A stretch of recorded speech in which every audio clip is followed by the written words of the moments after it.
When Cupid strikes, it's easy to believe that your relationship is perfect.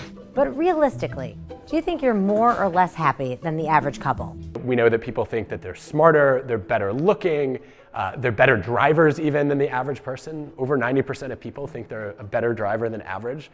I really want to meet the people who know and admit that they're worse than average. Harder though.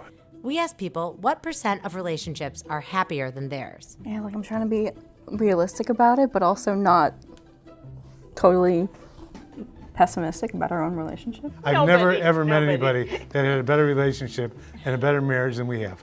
100%. That is nice. That is nice. I think that there might be somebody. I've never met them. I've never met them. No one.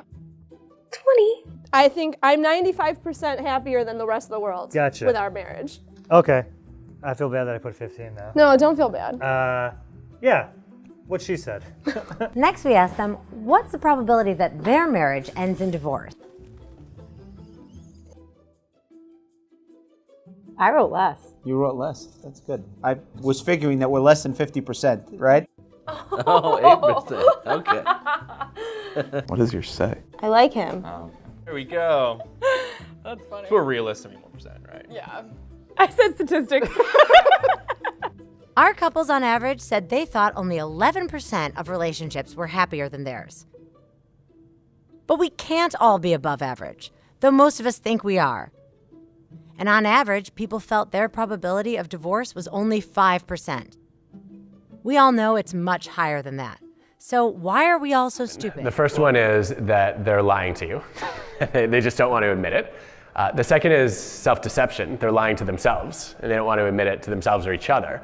But the third is that most of us suffer from that kind of overconfidence. What is the average person's marriage like? You want to feel good about your marriage, and so you start to think about the most miserable couples you know, and that's also the availability heuristic in action a little bit, right? Because you're changing what's salient to you.